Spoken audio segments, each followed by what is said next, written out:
Bien, ¿cómo están? Muy buenos días. Vamos a iniciar la sesión del día de hoy. Mientras ingresan al link correspondiente, voy a compartir la pantalla. Bien, para el día de hoy tenemos el tema de la unidad número 4. Tema número 4 corresponde, como hemos mencionado, a lo que es la prueba de hipótesis.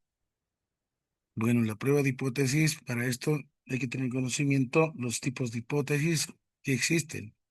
Algunas características importantes bajo el estudio exploratorio, descriptivo, correlación explicativo. En el estudio de alcance exploratorio no se formulan hipótesis. En el descriptivo, solamente cuando se pronostica cierto hecho o dato. En el tipo de estudio correlacional se formulan hipótesis correlacionales. En el explicativo será también la formulación de hipótesis causales explicativos, ¿no? O hipótesis explicativas. Para esto, tomamos en cuenta las siguientes características. Bien, voy compartiendo el Zoom.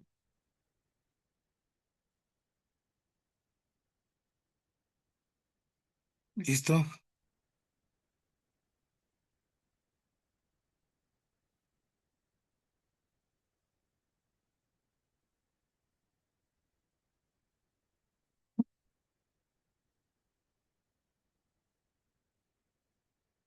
Mencionaba entonces el tipo de alcance que existe en los tipos de estudio. Bien, mientras va ingresando un poquito la señal, creo que no les ha llegado aún el link. Enseguida les va a llegar. Hablamos también la siguiente pregunta. ¿De dónde surgen las hipótesis? Bueno, mayormente en un enfoque cuantitativo, si seguimos paso a paso, es natural que surjan del planteamiento del problema y además del marco teórico. Respecto a un postulado, una teoría, un análisis o algunas generalizaciones empíricas. Además, existe una relación muy estrecha entre el planteamiento del problema, la revisión de literaturas y la hipótesis. Entonces, al formular hipótesis, volvemos a evaluar nuevamente el planteamiento del problema. Para esto tomamos en cuenta las siguientes características. Bueno, los que acaban de ingresar, no se olviden anotar en el chat correspondiente su nombre completo para su asistencia del día de hoy.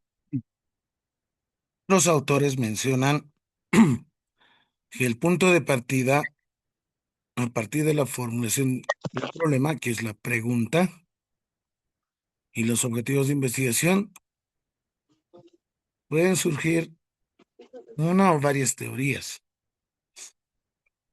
Entonces, las hipótesis tienen como soporte científico explorar algunos antecedentes, ¿no? Es decir, cuando hablamos de antecedentes de estudio significa el estado de arte. ¿Y qué es el estado de arte? El estado de arte son el análisis de estudios de otras investigaciones, es decir, tesis, a nivel de grado o de posgrado, dependiendo del tema de investigación. Entonces existe una estrecha relación entre la formulación del problema, que es la pregunta, objetivos y la revisión de literatura y bases teóricas. Bueno, cuando se habla de bases teóricas, estamos hablando de teorías, Así ya he puesto, hijita. teorías, teorías intermedias y Eso te teorías viene básicas, diciendo. ¿sí? A partir de eso, tomamos en cuenta esas características. Bien, los que acaban de ingresar, no se olviden anotar su nombre completo en el chat. También Roberto Hernández Sampieri y otros autores mencionan bajo el enfoque cuantitativo que las hipótesis surjan del planteamiento del problema. Es necesario replantear el problema y revisar la literatura. Y en consecuencia, ese proceso de investigación debe ser sistemático, ¿no? Estrechamente relacionados entre sí, entre el tema, la pregunta, el objetivo. Evidentemente, a partir de eso, la hipótesis que es la respuesta anticipada, antelada a la pregunta principal del problema. Hay tipos de hipótesis, ¿no? Tenemos hipótesis de investigación, hipótesis descriptivas, hipótesis correlacionales, hipótesis de diferencia de grupos y las hipótesis relacionales o causales, explicativas, es decir, de un solo sentido. Las correlacionales son de doble sentido. Se dicen correlacionales o de covarianzas, ¿no? Porque medimos aquí correlación entre dos variables. Y la hipótesis de relación, nada más solo sentido, ¿no? Implica. Es como decir entonces, y aquí un sí y solo sí. Bien, recalco nuevamente, los que acaban de ingresar, anoten en el chat su nombre completo. Solamente tres han anotado.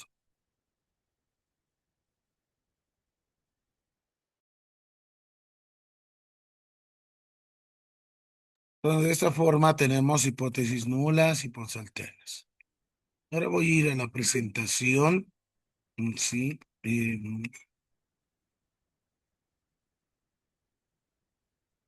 Vamos a hablar de las pruebas de hipótesis. Específicamente, el día martes les he dado una actividad y aquellos que faltan, envíenme por favor. Ya me han enviado unos. Son como cuatro nada más los que me han enviado hasta el momento. Pues antes de terminar la sesión, envíenme su actividad. Listo. Vamos ahora a la prueba. Pruebas de hipótesis.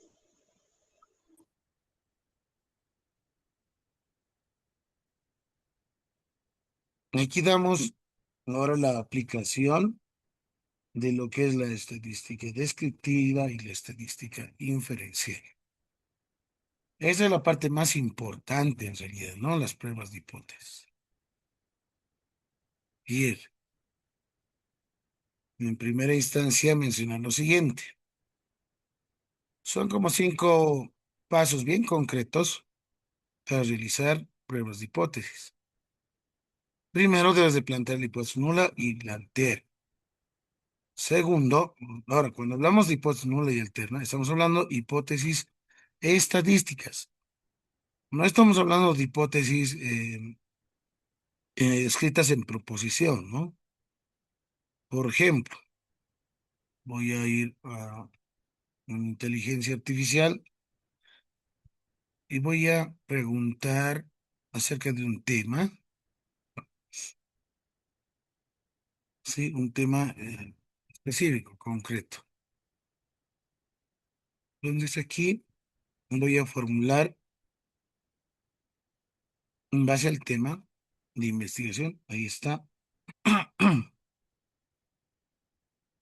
Requiero como investigador me formules la hipótesis de la pregunta principal del problema. Siguiente. ¿Listo? Lista. Voy a realizar ahora una pregunta, es decir, una formulación en relación a un tema de investigación. Les voy a preguntar lo siguiente, ¿no? ¿Y cómo mejorar el aprendizaje? ¿Cómo mejorar el aprendizaje significativo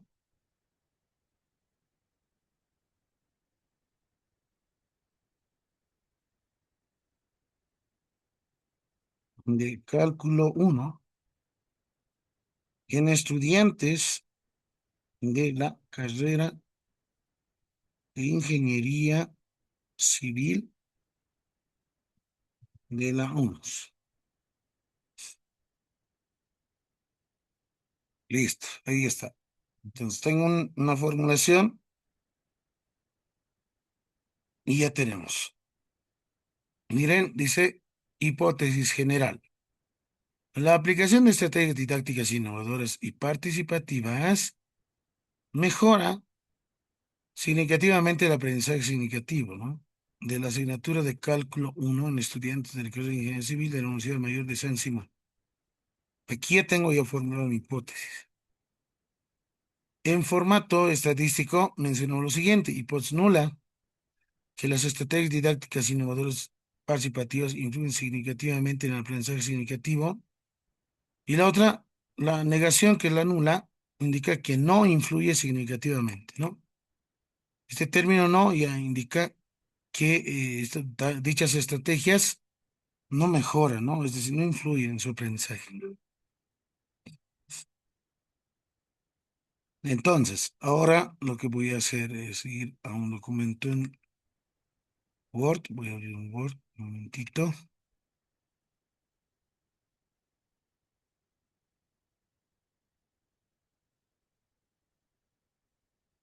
Voy a dar un siguiente prompt. Describe las hipótesis nula y alterna anterior en hipótesis estadísticas. Listo, es decir, yo quiero hipótesis estadística. Ya tengo en proposición.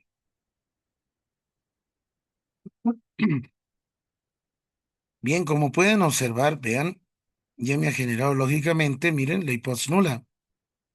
Mu sub 1 igual a mu sub 2. ¿Qué significa? Que no hay diferencia significativa, ¿no? No existen diferencias significativas entre el aprendizaje significativo de cálculo 1 de entre los estudiantes antes y después de la aplicación de estrategias didácticas innovadoras. Y la alterna, ¿qué dice?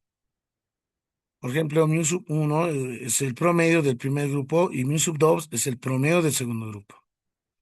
Entonces, lo que está pensando, lógicamente, es comparar dos grupos. A un grupo se le va a implementar las estrategias didácticas innovadoras y a otro grupo no se le va a implementar dichas estrategias. Va a ser de manera tradicional, podríamos decirlo, ¿no? Entonces, aquí podemos mencionar que el promedio del segundo grupo es mayor al promedio del segundo, perdón, al promedio del primer grupo. Entonces, ahí está. El promedio del aprendizaje significativo antes de la intervención, dice, ¿no? Es mi sub 1. Y mi sub 2 es el promedio del aprendizaje significativo después de la intervención. Bueno, y el investigador depende si va a trabajar con un grupo solamente o con dos grupos, ¿no? Lo que importa aquí es la implementación, la intervención de dichas estrategias. Entonces, aquí ya tengo hipótesis estadísticas. Vean, esto es lo que nos interesa. Y obviamente sus descripciones ahí están, ¿no? La proposición debajo. A eso se refiere plantear hipótesis nula y alterna, ¿no? Estadísticas.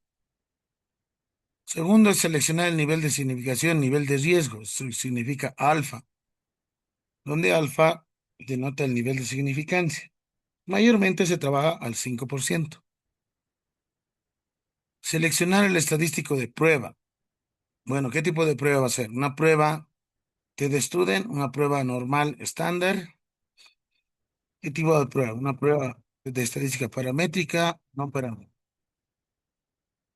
Formular las reglas de decisión en relación al p-valor que identifiquemos. Y finalmente calcular y tomar una decisión. Son los cinco principales procesos de una prueba de hipótesis.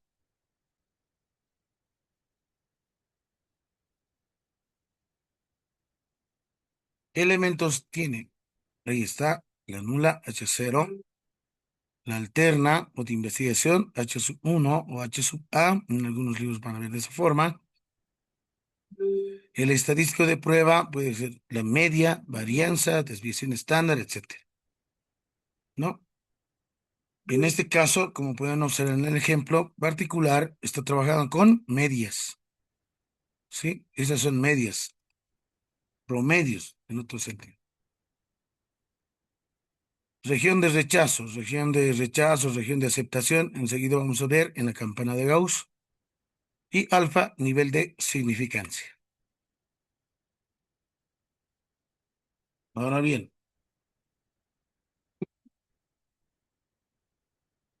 en investigación, para la distribución normal vamos a utilizar para muestras grandes cuando n es mayor o igual a 30. Vamos a utilizar una prueba T de student cuando las muestras son menores a 30. El tamaño de muestra o de muestras. En las investigaciones preexperimentales, mayormente trabajamos con una sola muestra, ¿no? Las preexperimentales. Estamos hablando del tipo de diseño preexperimental, cuasi experimental y experimento puro. Entonces, si alguien no tiene la idea qué significa este tipo de diseños, voy a ir a ver a otra inteligencia y voy a preguntar respecto a diseños de investigación. Entonces, muéstrame las características y diferencias entre, entre el ahí está, pre-experimental, cuasi experimental y experimento puro. Ahí está. La pre-experimental, cuasi experimental. Listo. Ahí está. Muéstrame en una tabla, mejor, ¿no? En una tabla o cuadro. Las características y diferencias entre el diseño pre-experimental y etcétera.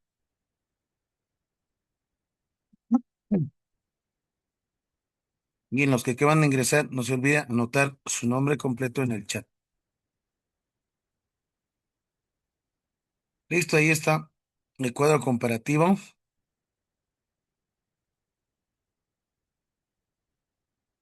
Característica, diseños. Por ejemplo, grado de control. En el preexperimental es mínimo. En el cuasi experimental es moderado. Y el experimento puro es, el grado de control es máximo, ¿no? Es más riguroso. Este cuadrito voy a copiarlo. A ver dónde está. Ujú. Voy a abrir un momentito un documento en Word. A ver, ahora sí. Vamos a un documento en Word para que pueda pasarles.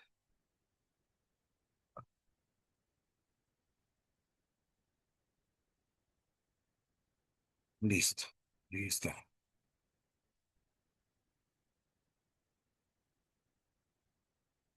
Entonces dice cuadro comparativo de diseños. Control C, control V. Nuevamente.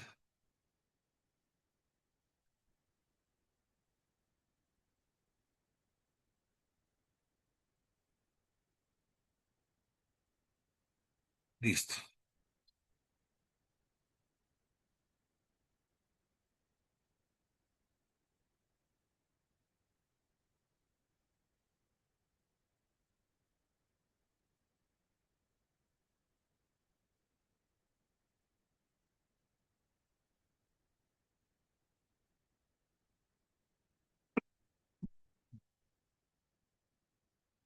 Listo. El preexperimental dijimos grado de control mínimo, moderado del cuasi y el experimento puro tiene mayor control. Asignación aleatoria. En el pre-experimental no existe. Aquí tampoco en el cuasi. En el experimento puro sí es obligatoria, ¿no? La selección aleatoria de los sujetos, ¿no? De los grupos.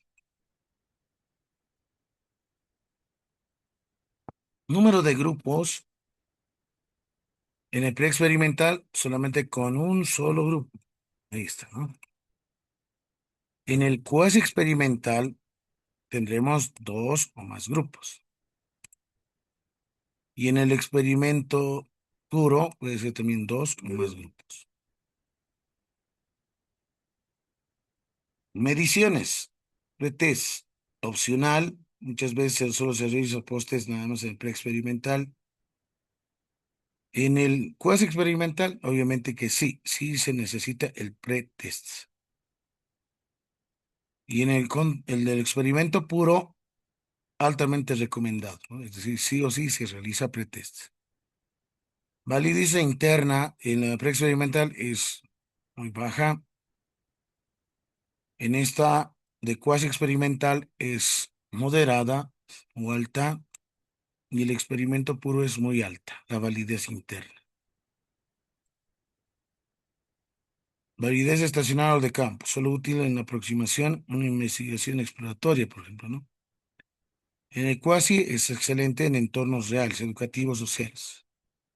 Y el puro, ideal para entornos de laboratorio o altamente controlados. Presencia del grupo de control. En el preexperimental es ausente. Rara vez tiene un grupo de comparación, pero no tiene mayormente, ¿no? En los preexperimentales, un grupo de control. En el cuasi sí, sí o sí tienes un grupo de control y un grupo experimental. Y en el experimento puro siempre está presente y equivalente, ¿no? Garantizando la aleatorización de la selección de los sujetos. Cuando se dice equivalente, implica que los grupos tienen que ser del mismo tamaño. Por ejemplo, el grupo experimental aquí es de 50 estudiantes, supongamos, y el grupo de control también tiene que ser 50, ¿no? Eso significa que sean equivalentes. Mientras en el cuasi puede o no puede ser del mismo tamaño, ¿no? Imagínense el grupo experimental de 10 estudiantes y el de control 15 estudiantes, ¿no? O sea, los tamaños pueden ser diferenciados. Entonces, estas son algunas características importantes que se los voy a pasar enseguida. En una imagen lo voy a extraer.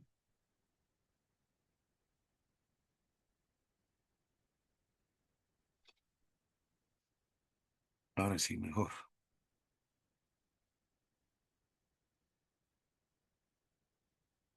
Listo.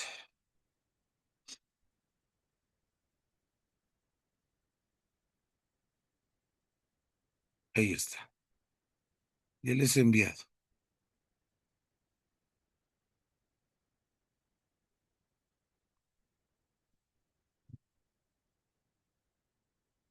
La otra es el ejemplo de estas hipótesis, ¿no? Lo voy a copiar y se los paso las hipótesis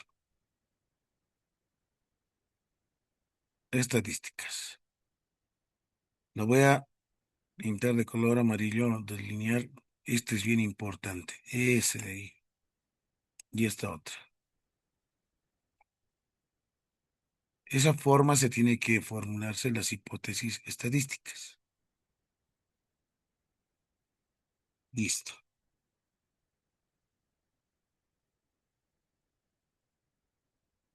Ahí está. Bien, volvemos.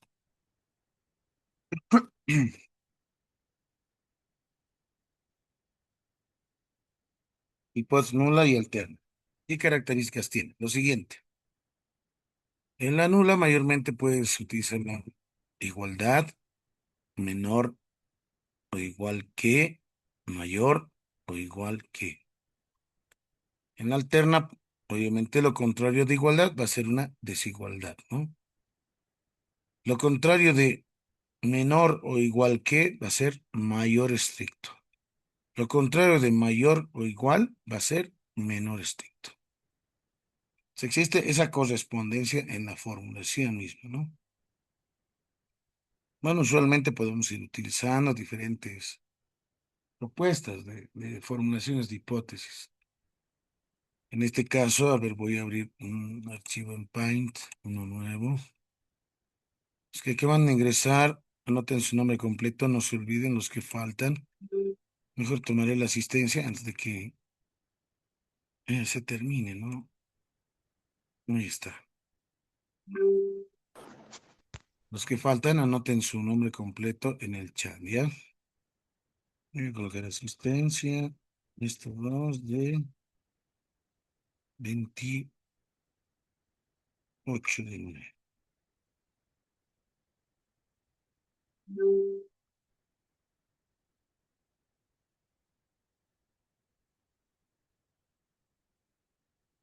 Listo, yo creo que ya están todos, me imagino. A ver si voy a copiar una asistencia del día de hoy.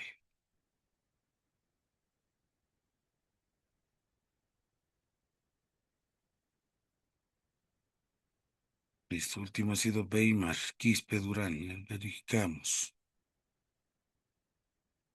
A falta Vicenta, Condori y Huanca. ¿Está Vicenta? Vicenta, ¿está ahí? Sí, licenciada. Ah, ya, listo. Ya está anotando listo.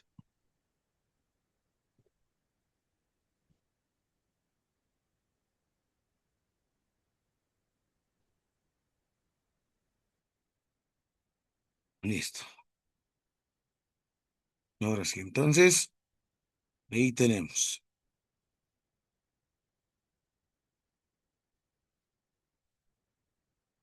Bien, aquí tenemos la campana de Gauss, el nivel de significancia, mayormente trabajamos al 5%.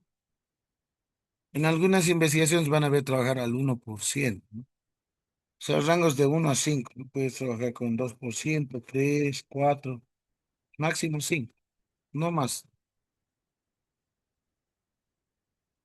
Entonces hay regiones, región crítica, ahí está que está pintadita de rojo, y esta otra región, ¿sí? Ese es alfa medios, es decir, 2,5%. Si alfa vale 5%, alfa medio será 2,5 extremo izquierdo, 2,5 extremo derecho. Esta región que está pintadita ahí se llama región crítica o zona crítica, según dice.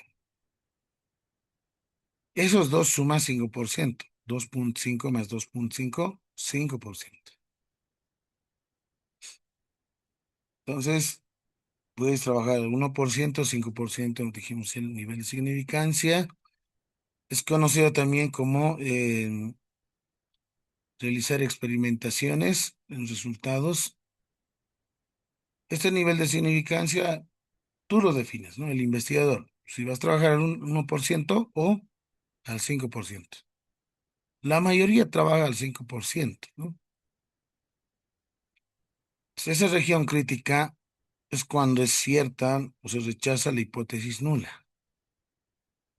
Entonces ahí tenemos, por ejemplo, zona de rechazo. Esta va a ser zona de aceptación, la región crítica. Zona de rechazo y zona de aceptación de la hipótesis nula. Ahora vamos a ver contrastes, pruebas unilaterales y bilaterales. Listo. Ahí pueden observar cuando se formulan las hipótesis de esta forma, la nula y la alterna, entonces va a ser, esta desigualdad implica que va a ser una prueba bilateral, es decir, de dos colas, tanto izquierda como derecha. Si vas a realizar, por ejemplo, utilizando las desigualdades menor igual que, mayor igual que, o menor estricto, mayor estricto, puede ser unilateral la prueba. Puede ser tanto izquierda, puede ser derecha la prueba. Entonces, ¿cómo se entiende esta partecita? Entonces voy a ir al Paint y voy a anotar en líneas. Aquí anotaremos, a ver, H0 y pues nula, H1 y pues alter. Es un poquito más grande, número 20. Veamos, a ver. Creo que algo por ahí. Mm. Listo. Voy a dibujar ahora promedios. Mu sub 1,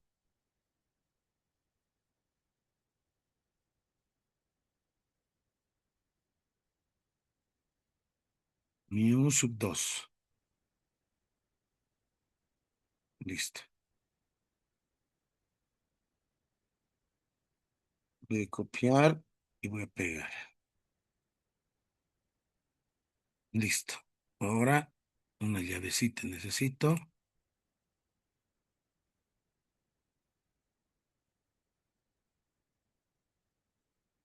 Y enseguida voy a anotar las desigualdades. Control C, control V,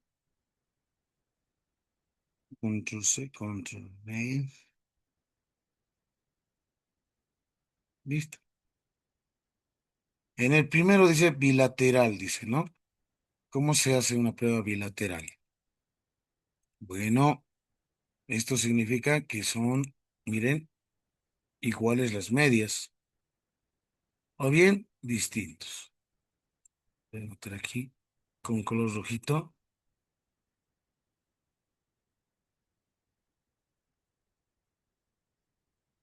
diferente, ¿sí? Puede ser también en el caso de que se trabaje aquí con la igualdad y puede ser la alterna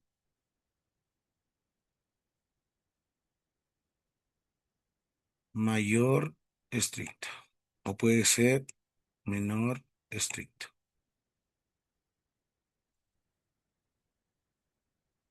Listo. Ahí está, ¿están viendo? El de color rojo significa el tipo de prueba, por eso le he puesto de color rojito, ¿ya? Aquí está diciendo que va a ser una prueba bilateral. Lo notaremos entonces. Esta desigualdad, sí, que estás viendo aquí, significa prueba bilateral.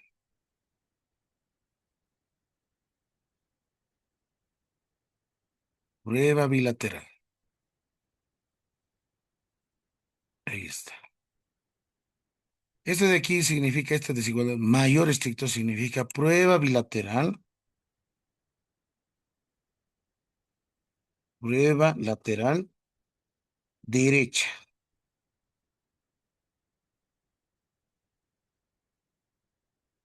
Prueba lateral derecha. Unilateral, en serio, ¿no? Unilateral derecha. Y esta otra va a ser una prueba unilateral izquierda.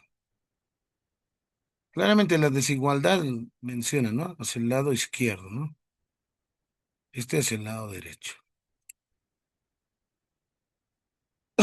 Eso significa estas representaciones gráficas, ¿no? La prueba bilateral significa una prueba de dos colas, dijimos, ¿no? Aquí voy a dibujar, a ver, una campanita de Gauss. Negrita, listo. Luego de color rojita.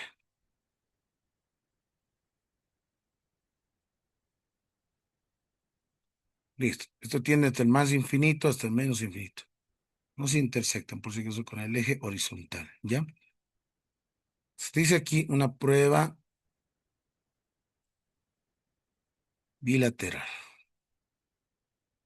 Bueno, a ver, voy a tratar de pegarlo biencito para que no se cierre el área y pueda pintarlo. Listo. Más o menos. Listo. Pues aquí en la sección de corte y en esta otra también.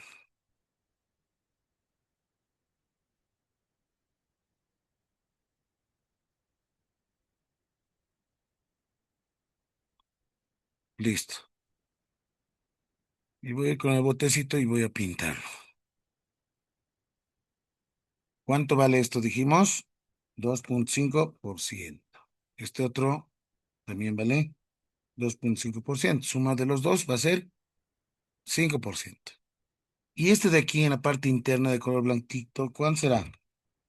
Obviamente el 95%. No se olviden que debajo de la campana de Gauss el área es 100%. ¿Ya? Listo. Mm. Ahora, antes de pintarlo, tal vez era mejor copiarme la campana para no estar haciendo nuevamente, ¿no? Listo. Ahí me voy a copiar. La campanita lo voy a copiar. Los otros dos. Control C, Control V. C, Control V. Listo. Ahora sí. Nuevamente. Listo. Dividimos en dos áreas, dos colas. Luego dijimos en pintarlo. Y este es el 2,5%. Este también es 2,5%. La suma de los dos va a ser el 5%. ¿Y aquí adentro cuánto es? Esto es 95%. Listo. Para este caso se toma en cuenta la prueba bilateral. Esa es su forma. Prueba unilateral derecha. Esa es esta otra. Y esta prueba unilateral izquierda. Es esta otra. ¿Qué es lo que difiere? Lo único que difiere es en la cola, ¿no? Hacia la derecha, es decir, va a haber una cola aquí, un área. Ahí, a la derecha. Voy a pintar de color verdecita. Ahí está. ¿Cuánto vale eso? Si solamente es una cola, obviamente vale este 5%. Y el que está parte de dentro va a ser 95%. En esta otra, izquierda, dice. Una cola hacia la izquierda. Ahí más o menos. Luego lo voy a pintar de color verdecito. Este es ahora, ¿no? A la izquierda, el 5%. Y obviamente esta parte interna va a ser 95%. ¿Ven? ¿Se entiende? Si la desigualdad dice esto de aquí, es clave, ¿no? Izquierda, derecha. Si es distinto o desigual, ambos. Dos colas. Una cola derecha, cola a la izquierda. Entonces aquí está el ejemplo uno,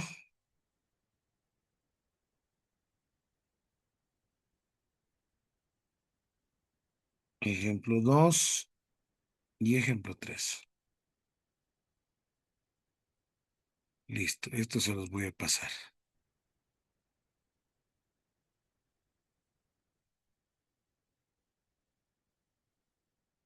Esto no está en el cuaderno. Listo, ahí está. Entonces, esos son los tipos de pruebas que se realizan, ¿no? A eso se refiere esta parte. ¿Ya? Bien. No sé, al que ha ingresado, no sé si se ha anotado su nombre en el chat, el último. ¿Quién era? Había una persona que ingresó último. Anote su nombre antes de que se termine la sesión, la primera parte. Bien, ahora, esto es contrastes. Nuevamente el ejemplo, tomamos en cuenta. Por, por la T de student, supóngase que alfa es 5%, es decir, 0,05 grados de libertad a 20. En una bilateral, el valor de T de student será 2,086. Este dato, ¿de dónde se obtiene? Se obtiene de la tabla T de student. Pero si se trabaja, obviamente es con alfa medios, esto, bilateral, ¿no? Alfa medios. Solamente alfa vale ¿cuánto? 1.725. Si es unilateral izquierda, es decir, obviamente hace menos. Si es derecha, más. Ahí está la tablita. Entonces ubican grados de libertad a 20. El alfa, ¿cuánto es? A 5%, es este, 5%. Intersectamos columna con fila y es 1.725. Cuando es alfa simplemente, ¿no? Me refiero a este. Si es lado izquierdo, no se olviden que este centro divide este lado positivo, lado negativo. Este vale menos 1.725, se sobreentiende. Y este va a ser más 1.725, porque es lado derecho, positivo. Al centro siempre se encuentra el cero, no se olviden, ¿ya? Cero está al medio, siempre se encuentra el cero. Entonces, este lado va a ser más 2.086 y aquí menos 2.086. Entonces, ahí es bien importante. En la bilateral es alfa medios, es decir, 5% de enteros, 2.5%. Eso es 0.025. En esta columna con 20 grados de libertad, vean, es 2.086. 2.086 es para la prueba bilateral. En la bilateral se trabaja con alfa medios, ¿ya? Aquí anotaremos mejor esta partecita. Aquí se trabaja, dijimos, con alfa medios.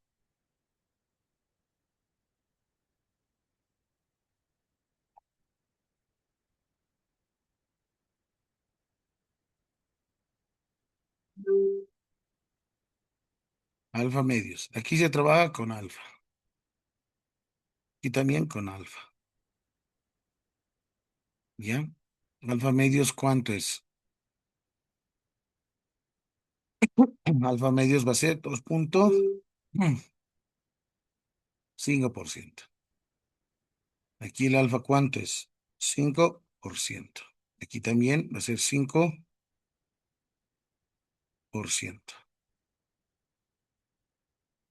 Así mejor. Listo.